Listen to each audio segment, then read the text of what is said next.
কোনো এক মায়ের সন্তানের জীবন ধ্বংস করে দিয়ে সে এখন রোজা রাখে। ইয়া মাবুদ, তুমি তার রোজা কবুল কইরো।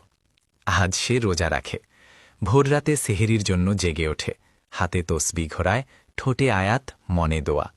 মানুষ তাকে দেখে বলে, মাশাল্লাহ, কত বদলে গেছে। কিন্তু হে আল্লাহ, তুমি তো শুধু বাহিরটা দেখো না, তুমি অন্তরের প্রতিটি ভাঙা কণা, প্রতিটি লুকানো ইতিহাস জানো। যে ইতিহাসে লুকিয়ে আছে একজন অসহায় মায়ের দীর্ঘশ্বাস, একটা তরুণ জীবনের ভাঙা স্বপ্ন, একটা বাড়ির চিরদিনের নীরবতা। যে ছেলেটা একদিন বুক ভরা স্বপ্ন নিয়ে পথ চলছিল, আজ তার পথ থেমে গেছে, কারো বিশ্বাসঘাতকতায়, কারো লোভে, কারো অহংকারে। আজ সেই মানুষটা রোজা রাখে, কিন্তু যে সন্তানের জন্য একজন মা প্রতিদিন দরজার দিকে তাকিয়ে থাকে, সে কি আর কোনোদিন ফিরবে? ইফতারের সময় যখন আজান ভেসে আসে, সবাই খেজুর মুখে দেয়, পানি পান করে, সেই মা হয়তো আজও খেতে পারে না।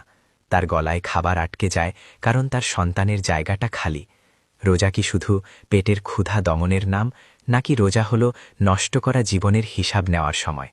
হে রব, যদি সে সত্যিই অনুতপ্ত হয়, যদি তার রাতের কান্না তাকেও ঘুমাতে না দেয়, যদি সে একান্ত নির্জনে নিজের ভুলের জন্য কেঁদে পড়ে, তবে তুমি পরম দয়ালু।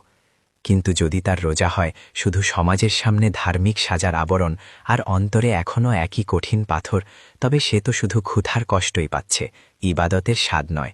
কারণ রোজা মানে কারো স্বপ্ন ভেঙে নিজে জান্নাত চাওয়া নয়, রোজা মানে অন্যের হক ফিরিয়ে দেওয়া, রোজা মানে ভাঙার হৃদয়ের জন্য ক্ষমা চাওয়া, রোজা মানে অন্যায়ের সামনে দাঁড়িয়ে নিজের ভুল স্বীকার করা। হে আল্লাহ, এই রমজান আমাদের জন্য হোক আত্মসমালোচনার মাস। আমরা যেন শুধু নামাজ, রোজা, দোয়া নিয়েই না থাকি। আমাদের দ্বারা কারো চোখে যদি অশ্রু এসে থাকে, সেই অশ্রু মুছে দেওয়ার শক্তি দাও। আমাদের ভুলগুলো সামনে এনে দাও, আমাদের অহংকার ভেঙে চূর্ণ করো।